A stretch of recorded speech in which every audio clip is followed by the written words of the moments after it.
Welcome to Tech Talks, Evolving Distribution.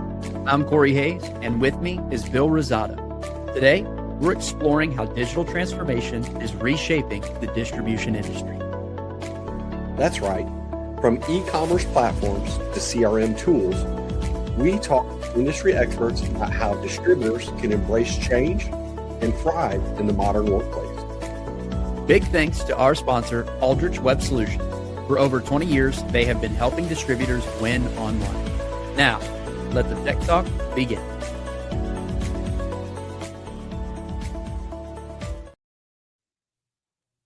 Hello, everybody, and welcome into another Tech Talks Evolving Distribution episode. As always, I'm Corey Hayes alongside Bill Rosado. Bill, how are you doing today, my friend?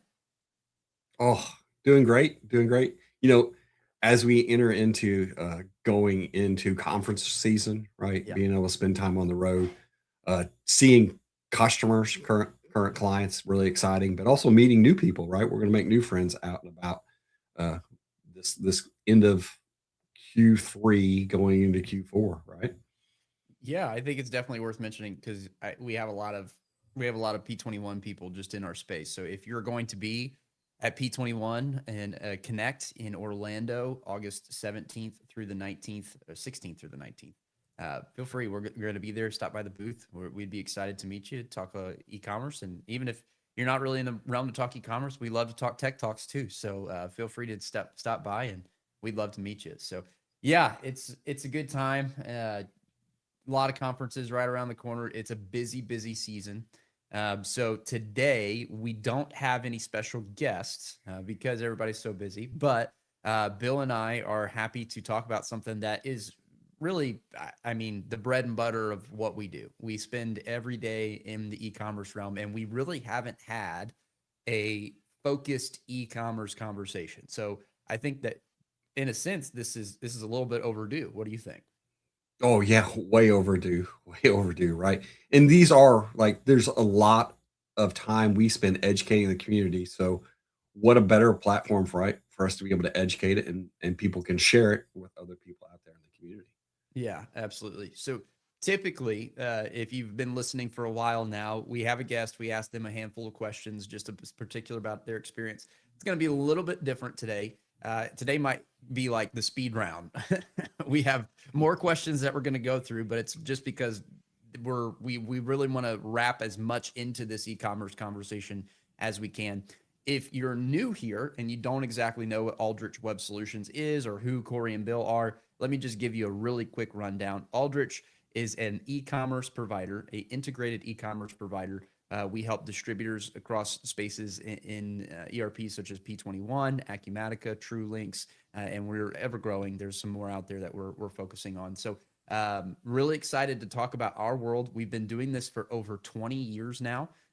Really, this is where we started, was where we got our roots. Our founder, Heath Aldrich, started in 2001, I believe. So it's something that's very near and dear to our hearts. And I'm going to ask Bill the questions today, and then we're just going to open up to have a conversation. Sound good, Bill? Sounds great. Let's get started. Awesome. So let's start off. Why do so many distributors end up disappointed after launching a new e-commerce platform? I mean, that's a great question. I, I think the biggest misconception when buying an e-commerce platform is that all integrations are created equal, right? And kind of a news flash, not all integrations perform at that same level, right? They're not equal. And we see companies spend what, six figures, Corey, right? Only to discover, hey, the integration is lacking, right? And now they're manually fixing inventory, they're manually handing pricing. Really, just not a great fit. And that's part of the reason, right? We're having this episode is to talk about those things and you kind of flash forward, right? We also have a great checklist that you'll be able to use, and we'll kind of talk about that kind of towards the end of the podcast. Yeah, we'll talk about that at the end, but it's something that will definitely help companies as they go through their discovery phase. And I think we've heard about this a lot. And when I see this question, I think about what you say a lot. You know, when you're talking to companies and they tell you this is what we can do, you should really focus on what they actually do. What are they currently actually providing to their customers, not conceptually ideally, oh, we could do this, we could do that. No, what do you actually do, and how do you do it? And I think so many providers get caught up in idealism, or I should say, so many distributors get caught up in idealism that a vendor provides or a partner can provide, air quotes, provide, that they ultimately get overpromised and underdelivered on the result, and that's why they end up so frustrated with their e-commerce platform. So yeah, I think about what you say a lot there. So let's go to the next one here. When a vendor or partner says they integrate with your ERP, what's the next question that distributors should ask? Well, so everyone says they integrate with your ERP, or oh yeah, we can do that, right? We can integrate.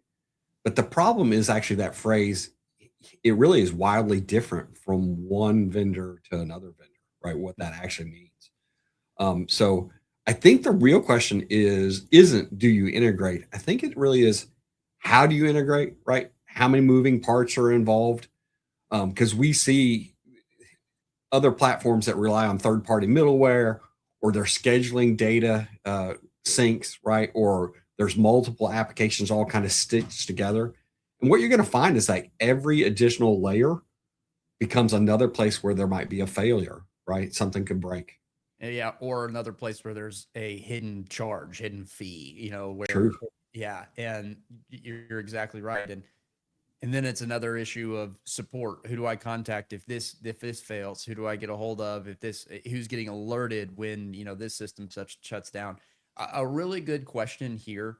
Um, when you're doing discovery and you're looking at e-commerce, ask for the system architecture. Every partner should have some documentation on hand where they can tell you what the architecture looks like with that documentation and provide that to you. It may be just a small question at the beginning, but don't just assume, oh, because they're an e-commerce provider, they got it figured out. Don't just assume that. Actually do the homework, do a little bit of digger deeping, digging deeper. I'll get my words right today, sooner or later. Get a little bit of digging deeper and see exactly how that architecture is provided. Hey, so one thing I'd add to, right, just as context into this, right, is that when someone has a longer track record, usually it's easier to maintain. It's Yeah. a more reliable, and it's going to scale with your business over time. So Yeah. just So food for thought. yeah, you're right. You're right. So let's say who we're talking to, they have the integration in place. And we know that they can pull data out of the ERP, throw it into the website, and make it customer facing. What ERP data actually belongs on the website? What's important? What's not important? Well, that's a really deep question, Right. or shallow, right, depending on who that vendor is. Yeah. And I think this is where companies really start to discover, right, the difference between a basic integration and truly deep integration. Right. I think some of the things that are easy, right, are products and customers, right, and people. That's a really shallow, right. That's really just the beginning, because I think what really drives how you do business online as a distributor is having customer specific pricing, live inventory, unit of measure, right? Very key, right? Whenever you're selling things that it can come in pieces, packs, or cases or pallets. Mhm. And then, of course, invoices and order history, right? I don't know how many integrations I've seen that doesn't even give somebody the order history. So, like that whole My Account page looks pretty barren. Yeah. Yeah. I would say beyond that, beyond the important pieces of a B2B e-commerce site, you're right. This is a deep question. And it's really a question that you may not want to ask providers. You may not want to ask vendors, because what they're going to do is they're just going to answer you with whatever they can show you. And they're just going to give you that, oh, this is what you need to have. And it's just what they can provide. I think this is really a question that you internally need to ask and conversate with your team. What's important to us? What are our customers asking for? How can we serve them better? And then when you get that requirements list, or you get that detailed list of here is the data that exists in our ERP that is currently not customer facing, that we would like to bring into a customer facing environment to better serve our customers. Once you have that, then you go into the conversation asking the vendor, asking the partner, potential partner, what do you do about XYZ? How do you present XYZ? And if then you match what that vendor does with your ideal state, and you go from there. It's something that we've talked about quite a few times on the leaders with this call and in this podcast. Reverse engineering your project, starting with what does perfect look like. Understand you're probably not going to get perfect. The perfect solution probably does not exist. It just doesn't, unless it's Alder's solution. I'm just kidding. It's a joke. Shameless plug. Yeah, shameless plug. What does perfect look like? And then work your way back from there. What is must have? What is nice to have? What is just icing on top of the cake? And then going into conversations equipped with that. I cannot tell you how many times, Bill, I've gotten to conversations with distributors that just have no idea what they want. And I want to be careful. I don't want to beat these people up, because I do understand that. You don't know what you don't know. You don't. And you have to have education processes. But if you just rely on vendors to educate you, you got to really do your due diligence to make sure that that partner is being honest with you, not just telling you what you want to hear. You think that's fair to say, Bill?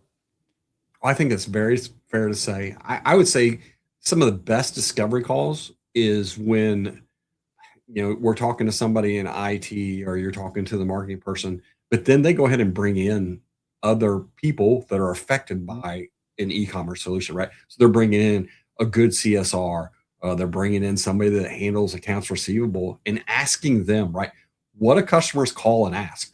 Because I think the big picture of e-commerce, and people don't all understand, right? We're not trying to be Amazon, right? There are business reasons that your customers call, and it should be the same answers and the same information that you're going to get if they actually call and talk to Susie, right? You should be able to provide all that information that you need right then and there online 24/7. I had a conversation yesterday with a prospect that is currently on a I don't want to Other system, other system, a different solution. Yeah. a different solution that rhymes with Slopify, and and they made the statement. They said, we have this system, we have our Slopify system, and we feel like we're trying to be Amazon, but we don't do business like Amazon. We don't sell B2C like Amazon. We need to have a B2B environment. So that is case in point. That is people that have sat down, had an internal conversation, even though it's just a small little short statement like that. What does it actually mean to be in a B2B environment? And then when you can start answering those types of questions, then you can understand, come full circle back to our question, what ERP data belongs on our website? And probably not some uniform generic pricing, probably customer specific pricing, probably not some system that's going to just give them, here's just this small little order that you placed on the website one time 3 months ago. No, probably something that gives them full order details, that gives them full comprehension as to what they've done with your business. And you're pulling that data out of your ERP. That's a B2B environment. So great. How important, now we're talking about, we got data onto our site, we've got it out of the ERP, it's pulling into our B2B e-commerce.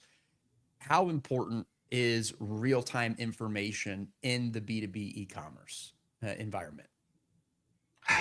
So real-time data, I think, is a big topic out there, and it really isn't a just nice to have feature.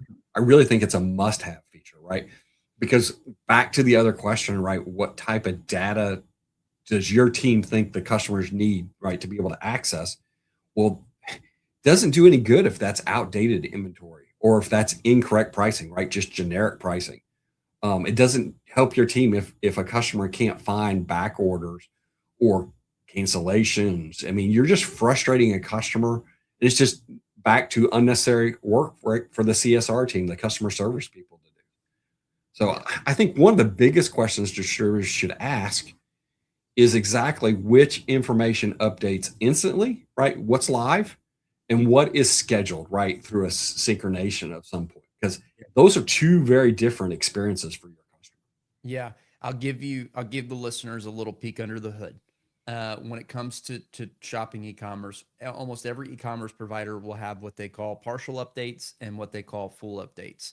You're going to want to ask, how often do your partial updates run? How often do your full update runs? What's part of a partial update? What's part of a full update? Because those are calls to the system. And if your system, especially if you're self-hosted, if you're not in the cloud, if you're not in Azure or something like that, especially if you're self-hosted, you may not be in a position where you can handle a ton of calls, and you're going to have to do that due diligence on your own end to make sure, can we actually support what we're onboarding? Because if you can't, you don't have a solution. You have lipstick on a pig. So real-time information can save you from the ability to connect to those APIs can save you from continuous, constant, full updates running and overloading your system. That real-time information that spokes channel connection straight into your website can really open up a realm of opportunity, like Bill said, to serve your customers better, but also to not overload what you have. Again, especially if you're in a self-hosted system, what you have in house. So that's there's more than one way to look at it. And to Bill's point earlier, this is why it's important to bring in multiple team members to talk to an IT person to see what's actually going on behind the closed doors, to talk to a customer service representative, to understand what customers expect when they come to the website. So there's a lot of pieces and a lot of opportunity that opens up when you have that real time connection that's bringing that data in real time to the B2B e-commerce website. Hey, so before we go to the next question, I'm going to go ahead and just steal a word that my friend Corey uses all the time, and it's trust, right? Trust. And trust in bold capital letters. Our customers, very similar to the people listening, right? We have customers just like you. They've spent decades, right? We talk about it all the time, Corey. They spend decades building trust. And it's all about that trust. That first experience, whenever they land on your e-commerce site and something isn't right as far as pricing or inventory, all that type of stuff, where did all that trust, where did those decades of trust fall? So it really comes down to trust, right? That's the biggest thing that you have to think about. And so you have to trust your partner, right? That they're going to provide exactly what the experience is for your customer. Yeah. And man, you're right. I do talk about that a lot, especially when we're on the road doing these shows and we have sessions. I don't know. There's a part of me that feels like the mistrust, if it exists, between partners and distributors. There's a part of me that feels like that's probably at the fault of the vendor because so many people, so many vendors, like we said, kind of at the top of this call, have overpromised and underdelivered. And I understand that. I get that. But so many distributors, we have to have dual ownership in this process here. So many distributors have heard the moon promised to them and have believed and bought into the words.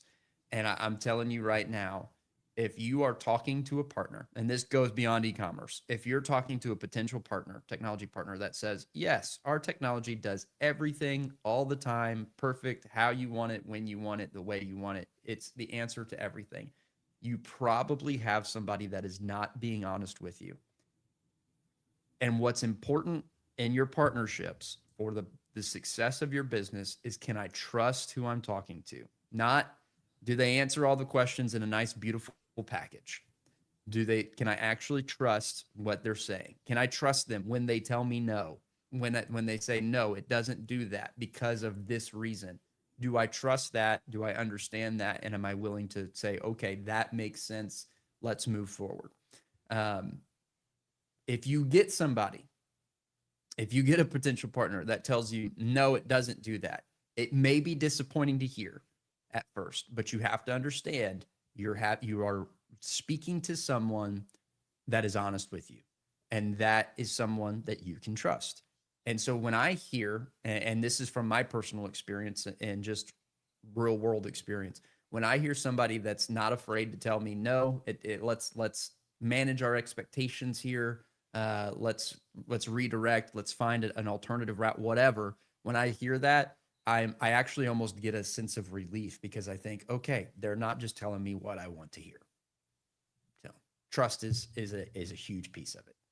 Sorry, you got me down that rabbit hole, Bill. Oh goodness. Let me see here. So, what does a truly personalized B2B buying experience look like?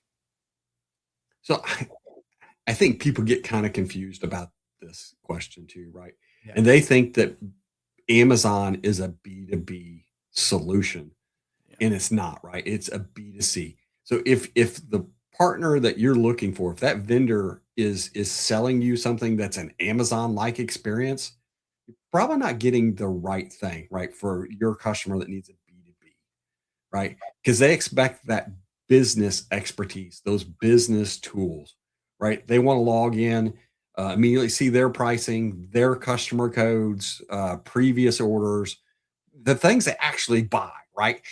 I don't think Amazon always shows you what you actually buy. It shows you what they want you to buy, right? Yeah. And there's a huge difference in the B2B space. So I think a true B2B experience is something that doesn't have to be recreated from manually either, right? It's not requiring someone to manually make updates. Yeah. So when I think of a truly personalized B2B buying experience online, I really like what one prospect said one time when they said essentially we're looking at the e-commerce web store as opening a new branch.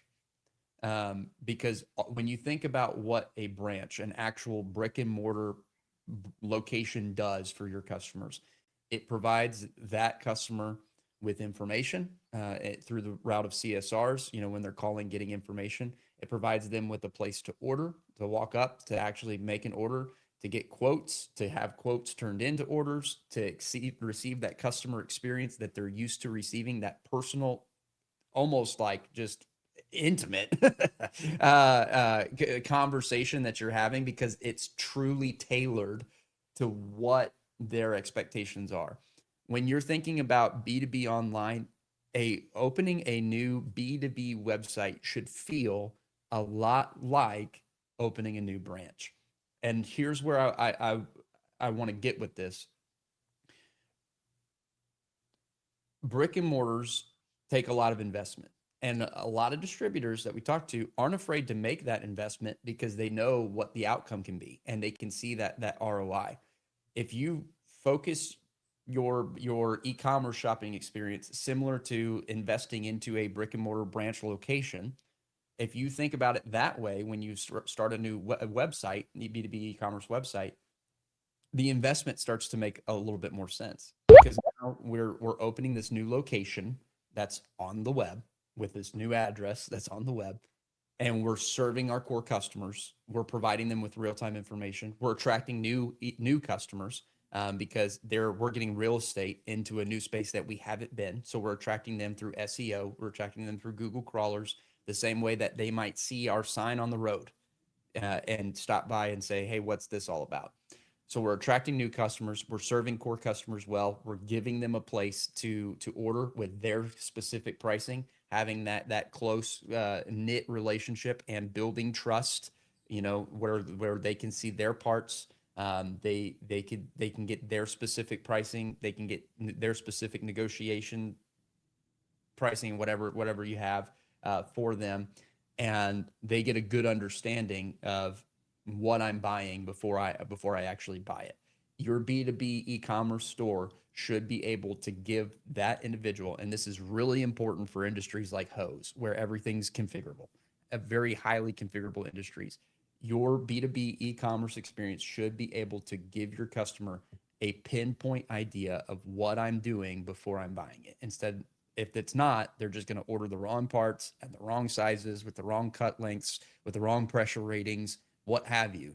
They need to make a good educated decision. So that's what I think of when I think about a truly personalized B2B.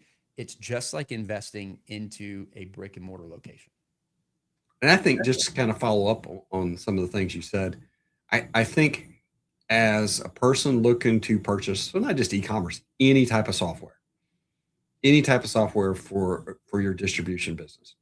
I think one question you probably should leverage is how much information is coming from the ERP, Right. right, to that solution, right? Are you making the ERP the point of truth? Or are we managing this solution and the ERP in two different places? Because you're just creating more work for your team if you're buying a solution, right, that's not going to make the ERP the point of truth. Yeah, absolutely. So, what questions should companies, distributors ask about support after launch, after they go live? What support questions should we be asking? And well, let me say, everybody's going to tell us we have great support. Everybody's going to tout up their support. Everybody says that. So, what questions should we ask to actually get to the truth of their support process? Well, and I think the funny thing, right, is implementation is like all the attention that people get, right? You talk about implementation, how great it's going to be. And I'm not saying that implementation is not important, but it's after implementation, right? Question one: what happens when the ERP has updates? I don't know anybody that's probably viewing this and has a distribution business and an ERP that you haven't had an update on your ERP, right? So now what happens to my solution? Uh, what happens when we have price changes, right? And we update pricing in the ERP? What happens when we update products? What happens when our business rules evolve, right? And we're going to make change. I think when you ask those questions, you're really going to come and find out, right? Does this partner have a long-term solution, right, of going forward, right? What do we do after we go live? Yeah. Too many times, I think you and I probably have heard stories that basically go live is the end, right? You go live and it's like ghost town after that as far as support, right? Yep. Being able to talk to somebody, being able to get something resolved, being able to just get a question of, hey, what's next? Because in a previous podcast, right, we talk about MVP, right? Minimal viable product, right? As quick as you can get the product up so you can get the return on investment. But then how are you going to support me after that, right? Yep. Yeah. And so a couple practical questions that come to mind just to really uncover, because again, everybody touts their support. Everybody says we have the best customer service in the business. Everybody's going to say that. So to really get to the nitty gritty of what the support looks like, I would ask very real, practical questions. Where are your support people based? From the time that I answered a ticket to the time that I get a response, where in that process do I talk to a real human being? Things like that. Those are real practical questions that will show you exactly how the support process works. I would ask, to what level of support, if there are multiple levels of support, how much does it change my my proposal? If somebody says, well, you can have tier 1 support and that's no extra cost, but if you want tier 4 support, but that's another $1,500 a month or what have you, how much does it actually change the proposal to get the best support that you have, to go to the best support team? When you ask real practical questions like that, then you start to understand the culture of the potential partner, and you start to understand the importance that they place on support, not just hearing the words, "Oh, we have a great support team. You're going to love them." You know, that's a mute point until they can actually show you practicalities. And again, a good potential partner should have documentation on support records to show, here's how quick on average we respond. Here's here's how quick on average we get resolutions in place. They should have documentation. Ask them for their support documentation for their support processes. And it's not a bad thing to say, I would like to, on one of these discovery or demo calls, I would like to talk to a support person just to see what they're like, and ask them questions about their experiences. That's perfectly fine. And if they're a good partner that's aimed towards building trust, They should have no problem with bringing a support person into the call to talk more about the technical pieces of things, to talk about their processes, to talk about the team, what have you. If they're aimed towards building trust, they should have no problem bringing that person in. All right. What does, you mentioned implementation, so this is your fault. We're going to talk more about implementation. What does a realistic, not a perfect, but what does realistic implementation actually look like, Bill? So, and I just want to preface this with, it's pretty interesting that the guy that came from implementation is going to let me answer this question, because what he's going to do, like, I'm going to make an answer and he's just going to say, how can I make it even? Because I know more than Bill, right? Because I worked in implementation. So I think a big mistake companies make is assuming that implementation is just building the site, right? It really isn't, right? It's integrating your business systems, right? It's mapping your data. It's validating processes. It's testing that customer experience, right? It's not just about building the site and making the thing look pretty on the homepage. And I think question that you should ask and think about, right, is, hey, do you have a repeatable plan? And can you share that, right, with us?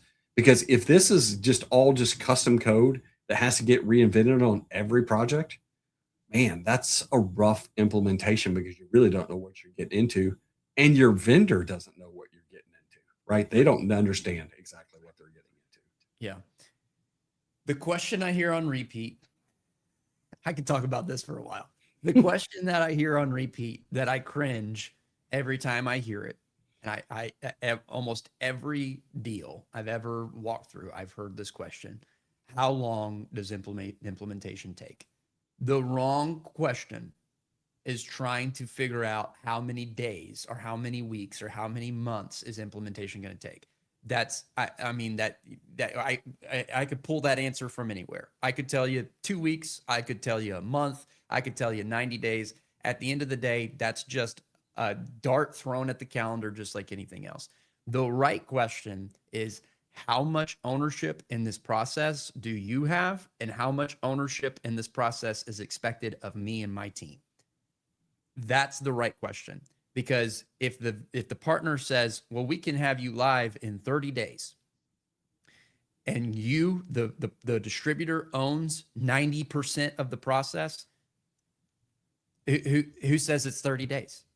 You know, if that distributor is making an assumption based off of time, sorry, not the distributor, that partner, that vendor is making an assumption based off of time, that they're telling you just because that's, 30 days, that's fast, that sounds great. They're just telling you that to make it sound good, but then they're going to put the bulk of the responsibility and the bulk of the heavy lifting on you. So now it's up to your team to get it done in 30 days. That vendor who told you that timeline has no stake in that timeline at all, has no stake in that ownership at all. In fact, if they're going to charge you more after that 30 days, they probably want you to go past 30 days. So go ahead. I say, I know you can talk for hours on this, right? Yeah. We could have a podcast just on implementation. Corey Hayes. Implementation. Yeah. So, but I think one thing you do have to think, and I think you've kind of hit it, but just to summarize, right? It's about balance. It's about balance. If the solution is it's done for you, that's not a great solution. If the solution is it's done by you, that's not a great solution, right? It should be done with you, right? There should be a good balance between the distributor and the vendor that they chose, right, in order to get the results that you're looking for. Which brings me to the other side of this, because I've heard it on repeat, and I've heard people tell me, well, I don't want to do anything with it. I want you to do it all. It's your product. You do it all. Okay, well, then now I'm going to come back to support. Now I'm going to come back to launch and go live. What are your expectations of your partner when you do go live? And you've got to update your data, and you have a new parts list that a manufacturer gave you, and you need to get all these new parts onto the website. Now you're solely dependent to the timeline, capability, and bandwidth of the vendor to try and actually support what you bought.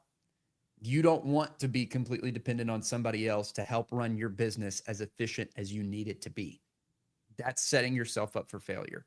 You want the confidence to manipulate the tools, use the platform at your own disposal, at the way that it fits your business, fits your timeline.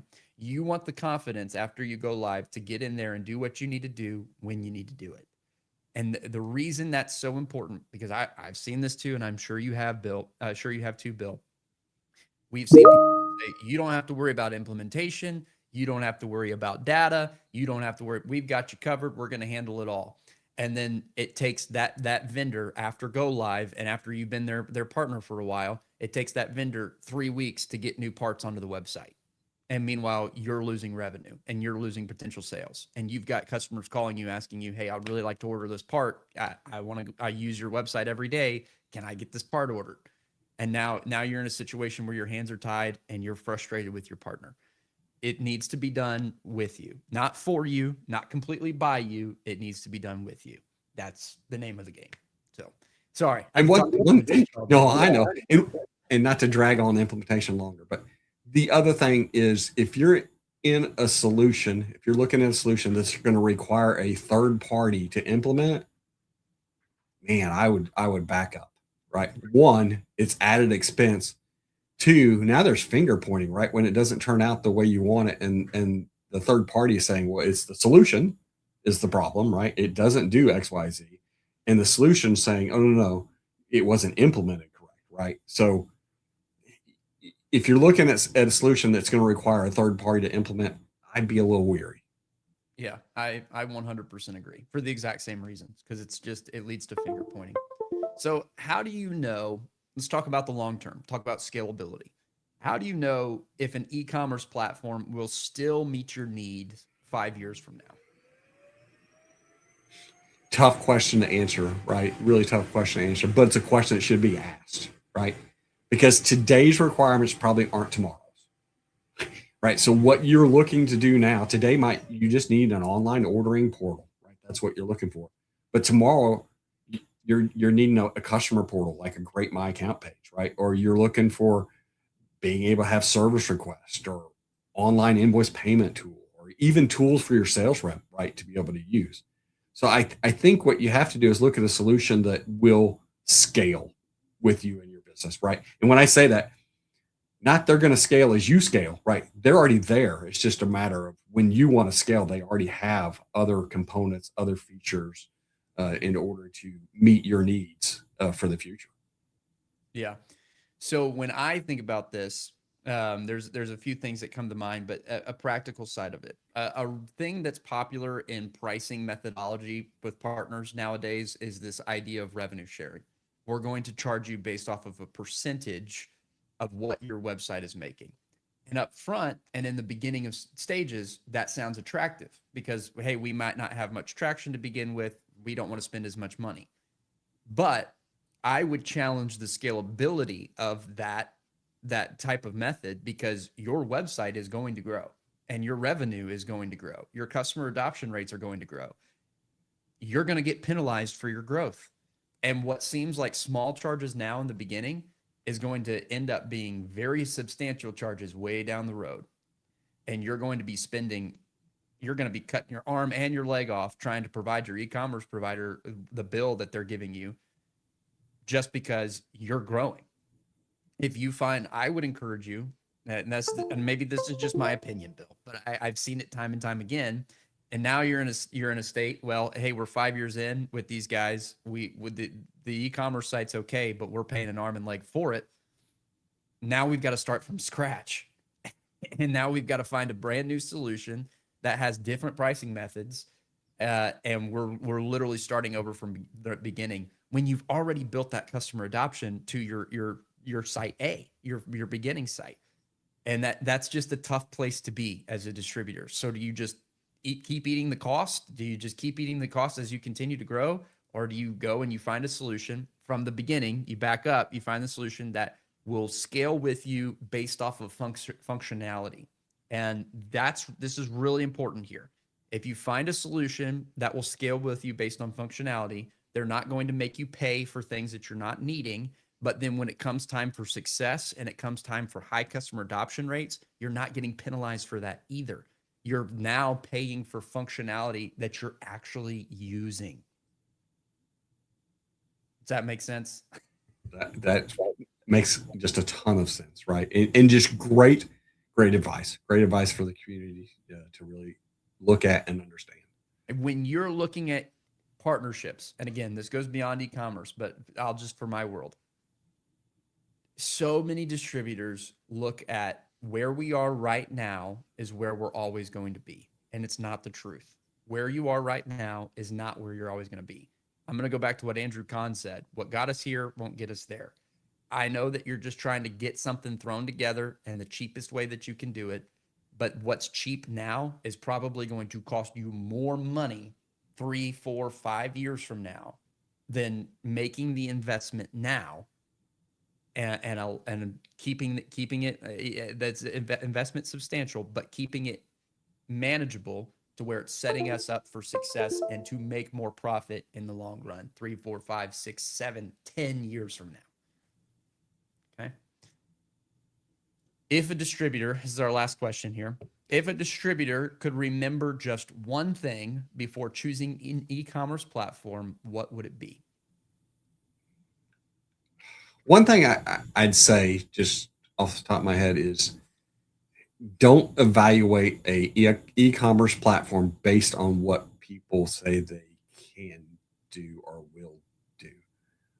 Right. I think you talked about it earlier, right? It comes down to, hey, what features are already built out, right? Understand exactly what the platform is, what it does currently today, right?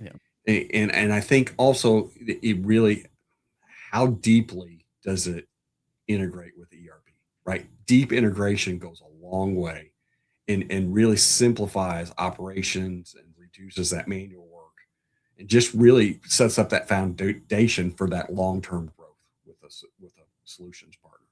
Yeah. I have another one here that I'm really passionate about. Sorry, I can get on a few rants. And it may take me just a minute here, but if I could remind your distributor to remember one thing when you're choosing an e-commerce platform, it would be this. Know the difference between rented data and owned data. Syndicated rented data that some data providers, e-commerce providers, they provide you that syndicated data means that you're renting it from them.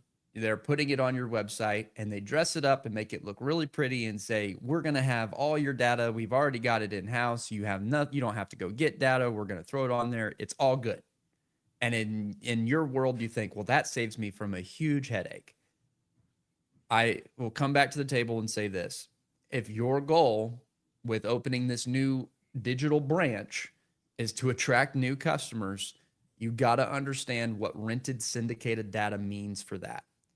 What data you have on your website is what every other distributor who owns or rents that data is putting on their website. So how are you going to make yourself stand out? And SEO purposes, in Google crawlers, in analytics that are pulling from the website, are pulling from Google and Google searches. How are you going to stand out? If you're using the exact same data, the exact same descriptions, the exact same images, the exact same whatever, if you're using the same thing everybody else is using, how are you gaining a footprint in the digital world? I'll tell you, you're not. Then it comes down to who's investing the most money into SEO. And if you're a SMB or mid-market distributor, chances are you're going to get beat out by a Granger. You're going to get beat out by whoever every single time.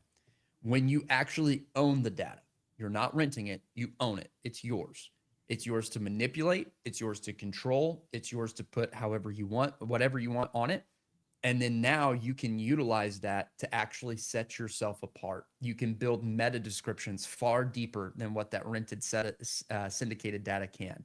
And what meta descriptions do for you, you may just gloss over it because it's background, it's not customer facing. But what meta descriptions do for you is they build your SEO. So that way, when somebody's out there searching on Google, I need XYZ part. Now your meta description that's rich, long, and you've manipulated is rich within Google. And now you can be discoverable easier. Understand the difference between rented data and owned data. That's what I would tell you. Remember that. All right. I'll get off my soapbox. The data boy. The Or data boy. Maybe I need to be create a superhero character called the There data you go. Yeah, with a cape. on P21 Connect. Yeah. Bill, any final thoughts, comments, concerns? I know we threw a lot at our listeners today, but I really think this was a good conversation to have. Anything you want to wrap it up with? Well, the key takeaway that I want to put out there is that, hey, you're right. There's a lot of information that we threw at you, right? A lot of information. So I play this again, right? And maybe glean something from watching it multiple times. I would share this with other people that might need to hear it, right? Within your organization or other organizations.